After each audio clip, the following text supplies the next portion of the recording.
Welcome back guys. आज के इस वीडियो में बात करेंगे कि डिजिटल मार्केटिंग एजेंसीज आज के टाइम में किस तरीके से इवॉल्व हो रही हैं, किस तरीके से ऑपरेट कर रही हैं। साथ ही साथ ये भी समझने की कोशिश करेंगे कि डिजिटल मार्केटिंग एजेंसीज की रेवेन्यू स्ट्रीम किस तरीके की होती है, कॉस्ट ब्रेकडाउन उनका किस तरीके का होता है और एक digital marketing agency owner approximately कितना प्रॉफिट जो है वो बनाता होगा। चलिए शुरू करते हैं और सबसे पहले ये समझने की कोशिश करते हैं कि आज के टाइम में जो डिजिटल मार्केटिंग एजेंसीज हैं, those are basically moving from service providers to strategic partners. कहने का सीधा सा मतलब यही है कि पहले क्लाइंट क्या चाहता था कि आप सीधे सीधे ना मेरे लिए बस एड्स रन कर दो और उसी के हिसाब से एड्स ऑपरेशंस के बेसिस पर जो है वो क्लाइंट एजेंसीज को पैसा देता था। आज क्लाइंट्स भी स्मार्ट हो गए, एजेंसीज भी स्मार्ट हो गई, कंपटीशन इतना ज्यादा बढ़ गया है, सभी लोग डिजिटल प्लेटफॉर्म्स के ऊपर आ गए हैं, सभी लोग डिजिटल मार्केटिंग कर रहे हैं, सभी लोग एड्स रन कर रहे हैं। ऐसे में बिजनेस की समझ होना बहुत ज्यादा इंपॉर्टेंट हो गया। अगर आप बिजनेस की मेट्रिसेस को कंसिडरेशन में नहीं लेंगे तो फिर आप डिजिटल मार्केटिंग को यूज करके प्रॉफिट नहीं बना पाएंगे। So now agencies are expected to understand business models, unit economics, CAC, LTV, MER, playback period and align campaigns accordingly. But एक और चीज यहां पर समझने की कोशिश करिए, बहुत सारी डिजिटल मार्केटिंग एजेंसीज जो ये काम कर रही हैं, बट क्लाइंट्स क्या सोचते हैं कि ये काम उनको बहुत ही कम कॉस्ट में मिल जाए। जो फ्रीलांसर का अमाउंट होता है 10,000, 15,000, 20,000, बहुत सारे तो प्रोस्पेक्ट्स ये सोचते हैं कि 20,000 रुपए में उनको डिजिटल मार्केटिंग की सर्विसेज मिल जाए। ट्रस्ट मी, अगर आप इस टाइप की सर्विसेज चाहते हैं, इस टाइप का आप टैलेंट चाह रहे हैं जो ये सारी चीजों को कंसिडरेशन में रखे, इन सारी चीजों के बारे में आपको बताए और उसके अकॉर्डिंग जो है वो डिजिटल मार्केटिंग स्ट्रेटजीज बनाए, डिजिटल मार्केटिंग के कैंपस बनाए, तो फिर ये कॉस्ट तो आप भूल ही जाइए, कॉस्ट कहीं ज्यादा हाइयर होगी based on the talent, right. Example के तौर पे D2C brand doesn't just want leads और traffic, they want profitable scale. That is basically उनकी रिक्वायरमेंट ऐसी हो सकती है कि एओवी का कैक लेस देन 30% जो होना चाहिए। Now how this can be achieved, अब इसके लिए बिजनेस मॉडल का ठीक से पता होना, यूनिट इकोनॉमिक्स का, कैक का, एलटीवी का, एमईआर का पता होना बहुत ज्यादा जरूरी है। अगर मीडिया बायर को ये चीजें नहीं पता है या किसी सीनियर पर्सन को ये चीजें नहीं पता है एजेंसी के अंदर और उसके अकॉर्डिंग स्ट्रैटेजीज नहीं बन रही हैं, तो ये चीज अगर अचीवेबल भी है तो भी अचीव नहीं हो पाएगी और आप हमेशा उस टाइप के लोगों को ढूंढते रहेंगे जो केवल एड्स रन करते रहें और इन चीजों को कंसिडरेशन में ना लें। मैंने खुद बहुत सारे प्रोस्पेक्ट्स को ये कहते हुए सुना है, इसमें है ही क्या, सीधे एड्स ही तो रन करना है और क्या है, बस आप एड्स बना दो बाकी हम मैनेज कर लेंगे। ऐसे नहीं चलने वाला है। आई बिलीव आपको चीजें समझ में आई होंगी। नेक्स्ट पॉइंट, स्पेशलाइजेशन और निशेस की तरफ जो है वो एजेंसीज मूव कर रही हैं। So they are basically moving away from being jack of all trades.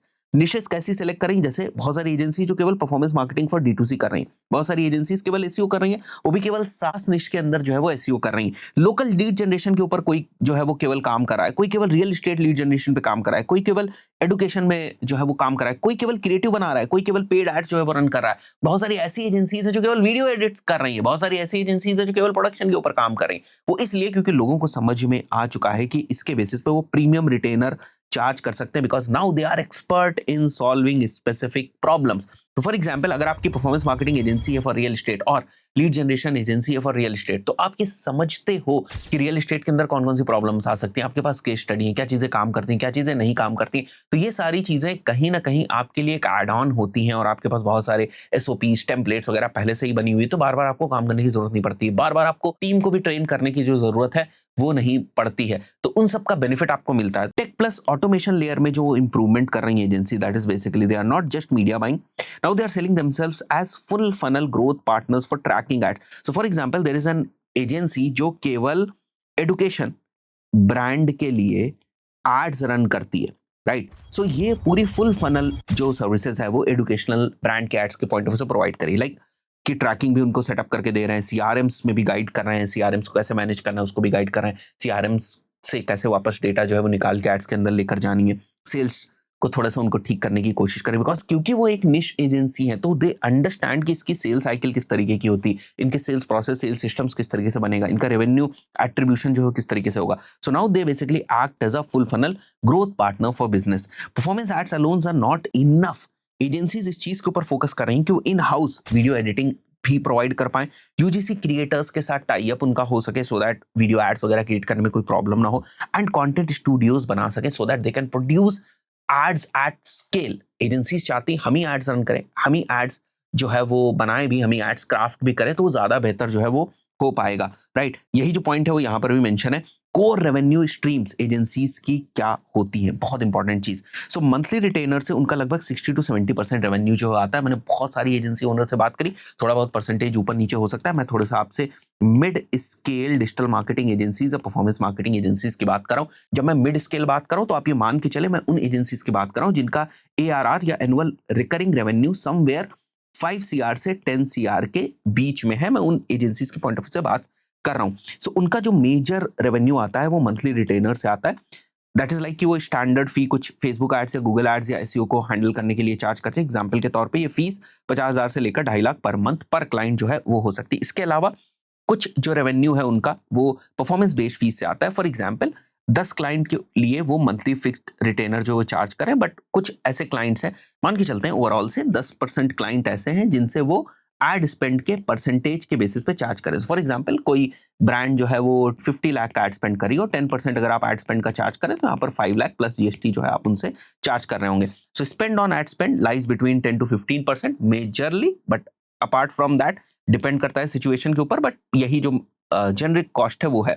और revenue share model example like 8% of sales driven, but ये थोड़ा सा कॉम्प्लिकेटेड रहता है, ज्यादातर एजेंसीज इसी के ऊपर फोकस करती हैं। तो 60 से 70% जो रेवेन्यू है वो तो यहाँ पर एक तरीके से फिक्स तरीके से आ गया। और परफॉर्मेंस बेस्ड रेवेन्यू जो है वो 10 to 20% परफॉर्मेंस बेस्ड रेवेन्यू है। ये थोड़ा सा प्लस माइनस जो है वो हो सकता है। इसके साथ साथ बहुत सारे ना वन टाइम सर्विसेज होते हैं, जैसे वेबसाइट डेवलपमेंट कर दिया, किसी का लैंडिंग पेज कर दिया। अब ये रिटेनर तो रहता नहीं है, फनल सेटअप कर दिया, एनालिटिक्स सेटअप कर दिया, CRM इंटीग्रेशन जो है वो कर दिया। तो ये सारे kind of one time project या वन टाइम सर्विसेज जो रहती हैं, इससे भी 10 से 15% का जो रेवेन्यू आ जाता है। तो इस टाइप से मेजरली मैंने देखा हुआ है कि रेवेन्यू का डिस्ट्रीब्यूशन जो है वो रहता है। कॉस्ट स्ट्रक्चर की बात करें हम लोग या खर्चे की थोड़ी सी बात करें तो टैलेंट के ऊपर यानी कि ह्यूमन रिसोर्स के ऊपर सबसे ज्यादा कॉस्ट जो खर्च होती है 40 से 60% ये हो सकती है। Salaries for media buyers, designers, SEOs, accounts managers, basically the salary head.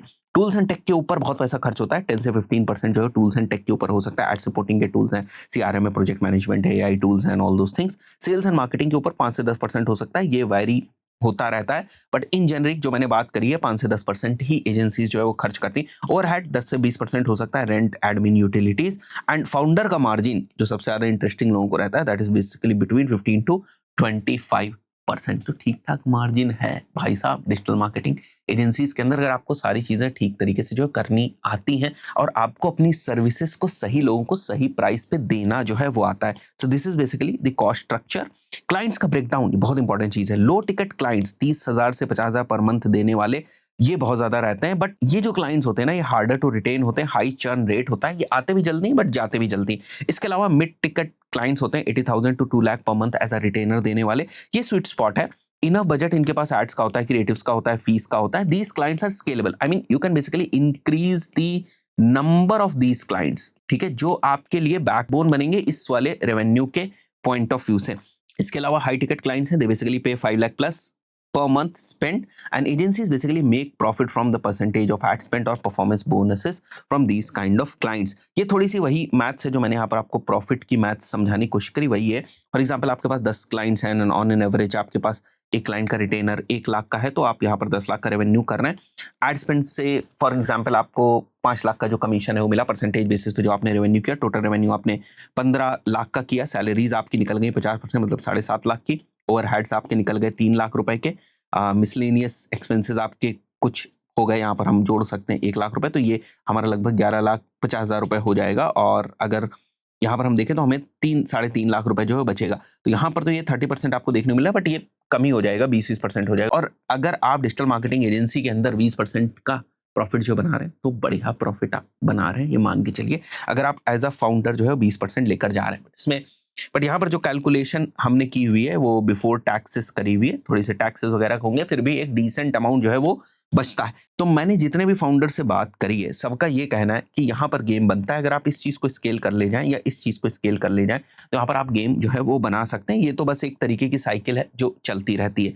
आशा करता हूँ वीडियो आपको कुछ वैल्यूएबल लगा होगा। इस पर्टिकुलर वीडियो के अंदर इतना ही, मिलते हैं नेक्स्ट वीडियो में। Till then good bye.